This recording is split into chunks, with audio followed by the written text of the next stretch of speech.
দর্শক মণ্ডলী আসসালামু আলাইকুম। আজকে আমি আপনাকে একটি চমৎকার ছয়তলা বাড়ির প্ল্যান ডিজাইন দেখানোর চেষ্টা করব। তো অসাধারণ কম্বিনেশন করে ডিজাইনটা তৈরি করা হয়েছে, অনেক গ্লাসের ব্যবহার করা হয়েছে এবং এখানে সেফটির জন্য আমরা আলাদা রেলিং ব্যবহার করে গ্রিল ব্যবহার করছি যাতে বাড়িটা যথেষ্ট সেফটি থাকে। দর্শক মণ্ডলী, আমি প্রতিদিন চেষ্টা করি নতুন নতুন ভিডিও আপলোড করার জন্য, যাদের দেশে বিদেশে যারা আমার এই ভিডিওগুলো দেখেন তারা যাতে প্রতিদিন নতুন নতুন একটা আইডিয়া পেতে পারে তার প্ল্যান ডিজাইন এবং বাড়ির খরচ সম্পর্কে।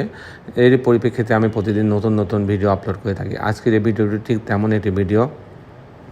এটা 48 বাই 37 ফিট জায়গার উপরে দুইটা ইউনিট করা হয়েছে এবং 6তলা বিল্ডিং করা হয়েছে। আমি এই বাড়িটার আর্কিটেকচারাল ড্রয়িং দেখানোর চেষ্টা করব। এটা আপনি 3D দেখছেন এবং এটার খরচের একটা হিসাবও আমি আপনাদের মাঝে তুলে ধরার চেষ্টা করব।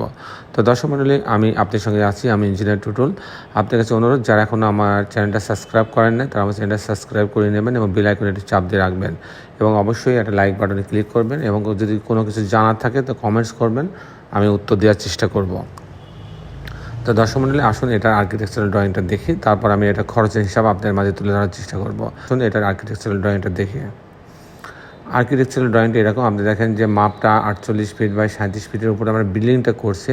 পাশে কিন্তু আরও কিছু জায়গা সেট ব্যাকের জন্য ছাড়া আছে। মোট 4 ডেসিমেল জমির উপর ডিজাইনটা তৈরি করা হয়েছে।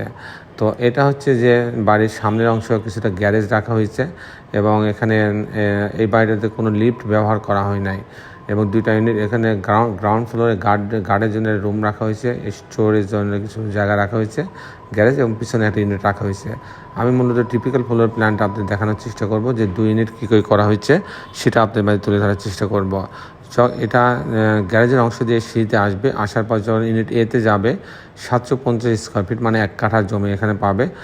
ঢোকার পরে একটা ড্রয়িং রুম পাচ্ছে, এখানে ডাইনিং আছে, ডাইনিং একটু করে রাখা আছে যার ফলে এটা বেশি সুন্দর লাগবে। এখানে একটা বেডরুম আছে, মাস্টার বেডরুম, এর সঙ্গে একটা বাথরুম অ্যাটাচ করা আছে, একটা বারান্দা আছে। আর এখানে আরেকটা বেডরুম আছে, এই বেডরুমের সঙ্গে একটা ক্যাবিনেট রাখা হয়েছে, একটা বারান্দা রাখা হয়েছে। এখানে একটা কমন টয়লেট রাখা হয়েছে, একটা কিচেন রাখা হয়েছে। এই হচ্ছে 2টা বেডরুমের সমন্বয়ে ডিজাইন করা হয়েছে। যখন বিতে যাবে সেখানেও 750 স্কোয়ার ফিট। এখানে ঢোকার পরে একটা লিভিং রুম ড্রয়িং রুম পাচ্ছে, এটা একটা ড্রয়িং রুম, এই পাশে ডাইনিং আছে, একটা কিচেন আছে, একটা টয়লেট আছে। এখানে একটা মাস্টার বেডরুম আছে, এই বেডরুমের সঙ্গে টয়লেট আছে অ্যাটাচ করে, বারান্দা আছে। আর এখানে আরেকটা বেডরুম আছে, এই বেডরুমের সঙ্গে একটা বারান্দা আছে। এই হচ্ছে মোটামুটি ডিজাইনটা, আর্কিটেকচারাল ড্রয়িংটা এমন ছিল এবং উনি নিজে যে ইউনিট থাকবে সেটা একটা ইউনিট করা হয়েছে, সেটাও এখানে দেওয়া আছে। সেটা এরকম যে এখান থেকে সে ঢুকবে, ঢোকার পরে একটা ড্রয়িং রুম পাচ্ছে, অনেক বড় একটা drawing room, 11 feet by 22 feet 4 inch. এর সঙ্গে বারান্দা আছে, গ্রিনের অংশ আছে, এখানে ডাইনিং আছে, কিচেন করা আছে, কমন টয়লেট করা আছে। এখানে একটা বেডরুম আছে, মাস্টার বেডরুম, বেশ বড়, 12 ফিট 4 ইঞ্চি বাই 12 ফিট 7 ইঞ্চি, সাথে একটা টয়লেট আছে, বারান্দা আছে এবং এখানে একটা বেডরুম আছে এই সাইডে এসে। এই বেডরুমের সঙ্গে টয়লেট আছে, বারান্দা আছে।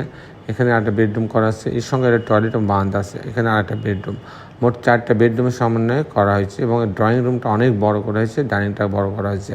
দর্শক মণ্ডলী, এখন আমি দেখাবো যে এই ধরনের বাড়ি নির্মাণ করতে কত টাকা খরচ হয় তার একটা হিসাব আমি আপনাদের মাঝে তুলে ধরার চেষ্টা করব। যেমন প্রথম যে খরচটা আসবে সে খরচটা আসবে, এখানে স্যান্ড পানিং লাগতে পারে। স্যান্ড পানিংয়ের জন্য প্রতি ডেসিমেলে 1.5 লক্ষ টাকা খরচ হবে, প্রতি শতকে 1.5 লক্ষ টাকা খরচ হবে। যদি এটা 4 শতক জমি তাহলে মানে 6 লক্ষ টাকা খরচ হবে আপনার, 6 লক্ষ টাকা খরচ হবে স্যান্ড পানিংয়ে। এরপরে যে খরচটা আসবে সেটা আসবে ফাউন্ডেশন খরচ। ফাউন্ডেশন খরচ এটা পিএল পর্যন্ত বলা হয়, ফ্লোর পর্যন্ত, শর্ট কলাম ফুটিং সব সহ প্রতি স্কোয়ার ফিটে আপনি 1200 টাকা খরচ হবে, প্রতি স্কোয়ার ফিটে 1200 টাকা খরচ হবে। এর পরবর্তীতে যে খরচটা আসে কাস্টিং খরচ, বিম কলাম ছাদ, প্রতি তালা বিম কলাম ছাদের জন্য খরচ হবে, যদি কাজটুকু শুধু আমরা করি 600 টাকা থেকে 650 টাকা স্কোয়ার ফিট খরচ হবে। আর এই বাড়িটা যদি আমি কমপ্লিট করতে চাই একদম ফাউন্ডেশন, পাইলিং, কাস্টিং, তারপর ফিনিশিং, যেমন জানলা দরজা, টাইলস, রেলিং, গ্রিল, ইলেকট্রিক্যাল কাজ, প্লাম্বিং কাজ সব সহ যদি আমি করতে চাই তাহলে এই ধরনের বাড়ির জন্য প্রতি স্কোয়ার ফিটে 1800 টাকা খরচ হবে, প্রতি স্কোয়ার ফিটে 1800 টাকা থেকে 2000 টাকা খরচ হবে। দর্শক মণ্ডলী, এই ছিল মোটামুটি আজকে আমার উপস্থাপনা। আপনারা যারা দেশে এবং দেশের বাইরে আমার এই ভিডিওটি দেখলেন সবাইকে আমি আমার প্রতিষ্ঠান গ্রিন আর্কিটেক্টের পক্ষ থেকে অনেক অনেক অভিনন্দন এবং ধন্যবাদ জানাচ্ছি। দর্শক মণ্ডলী, শেষের বেলা একটি কথা, আসলে আমরা সবাই আমাদের এই সুন্দর পৃথিবীটাকে সুন্দর রাখার জন্যে অন্ততপক্ষে একটি করে গাছ লাগাই। সবাই ভালো থাকবেন, আল্লাহ হাফেজ।